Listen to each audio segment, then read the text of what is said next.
Hello bachcho, let's discuss this question. This table shows the DNA triplet codes for some amino acids from the strand complementary to mRNA.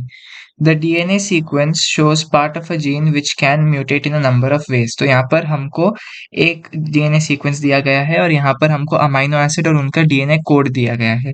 तो हमसे पूछा गया है कि इनमें से कौन सा म्यूटेशन इस चीज में रिजल्ट करेगा कि पहले जैसा सेम फिनोटाइप ही रहे, जैसा कि ओरिजिनल जीन सीक्वेंस में था। तो यहाँ पर अमाइनो एसिड और डीएनए कोड दिया गया है। तो इस क्वेश्चन का जो की कॉन्सेप्ट है वो है आपकी ट्रांसक्रिप्शन और बेस पेयरिंग के बारे में जानना। तो अगर आप ध्यान से देखिए यहाँ पर आपको ट्रिपलेट कोडॉन के जगह पर उन कोडॉन्स का जो कॉम्प्लीमेंट्री डीएनए कोड है वो दिया गया है। फॉर एग्जाम्पल अगर हम मिथियोनाइन की बात करें तो मिथियोनाइन का ट्रिपलेट कोडॉन क्या होता है? AUG, जिसको हम स्टार्ट कोडॉन भी कहते हैं। अगर हम AUG लिखे, mRNA का है ये, तो इसका जो कॉम्प्लीमेंट्री डीएनए सीक्वेंस होगा वो क्या होगा? वो होना चाहिए ए किस चीज से बाइंड करता है? टी के साथ। यू mRNA में होता है तो वो किस चीज से बाइंड करेगा ऑफ डीएनए? ए। और जी किस चीज से बाइंड करता है? सी। तो क्लियरली आप देख सकते हो कि जो हमको मिला है TAC वही यहाँ पर दिया गया है। तो बस आपको डीएनए कोड दिया गया है और इस टेबल के थ्रू आपको इस पर्टिकुलर डीएनए सीक्वेंस का प्रोटीन चेन बनाना है।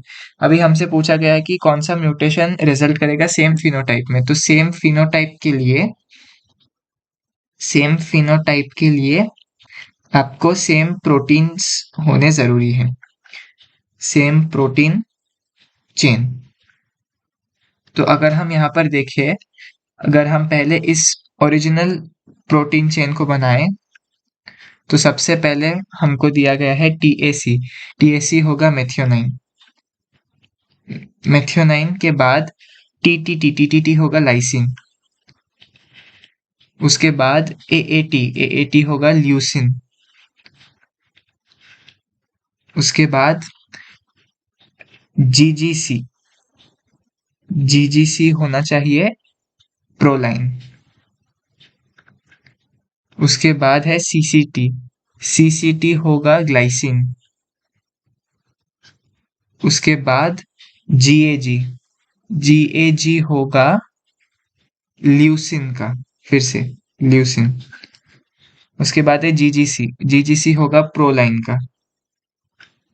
GGC होगा प्रोलाइन का। फिर हुआ TAC होगा मेथियोनाइन का। और उसके बाद है TGT होगा थ्रियोनाइन का।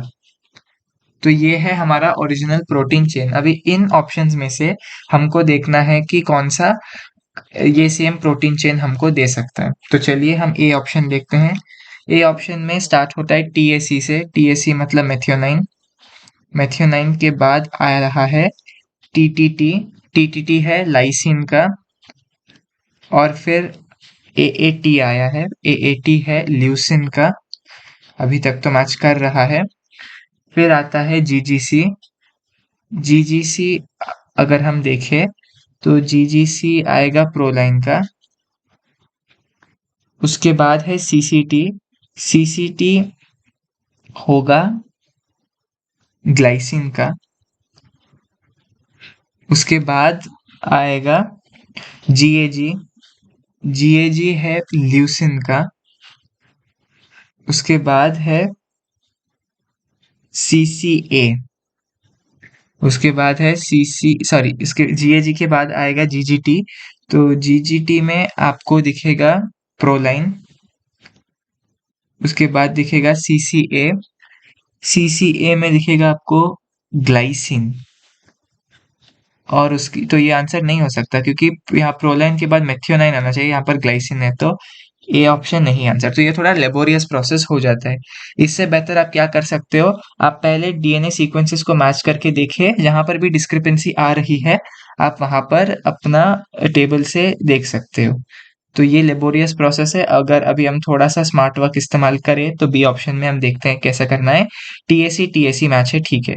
TT यहाँ पर TTT है, यहाँ पर TTC है।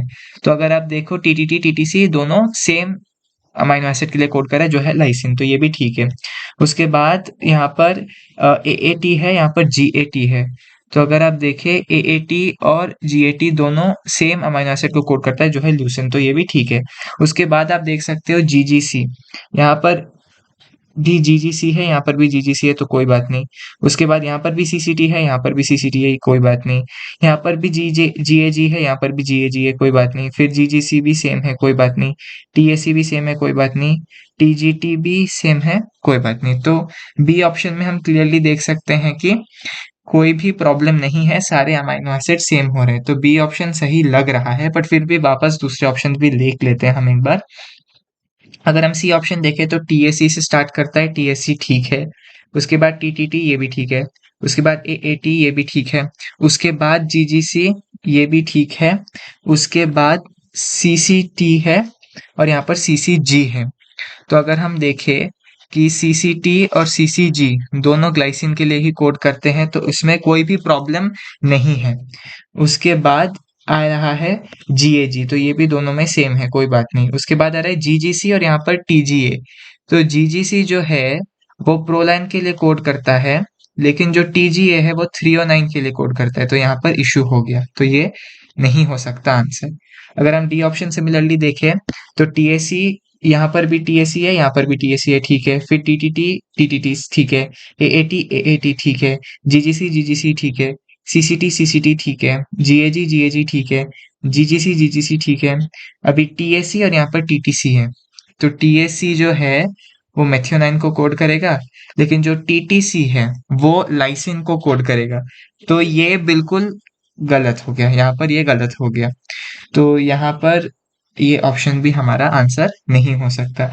ए ऑप्शन में प्रॉब्लम हुआ था CCA, इधर सेकंड लास्ट वाले में, जहाँ पर TAC मेथियोनाइन को कोड करता है, वहां पर CCA जो है वो कोड कर रहा है ग्लाइसिन को। तो आप क्लियरली देख सकते हो कि सिर्फ बी ऑप्शन एक ऐसा म्यूटेशन है जिसमें आपकी अमाइनो एसिड्स चेंज नहीं होती, प्रोटीन चेन सेम रहता है। Hence the correct option to this question is option B. Hope you have understood it well. All the best.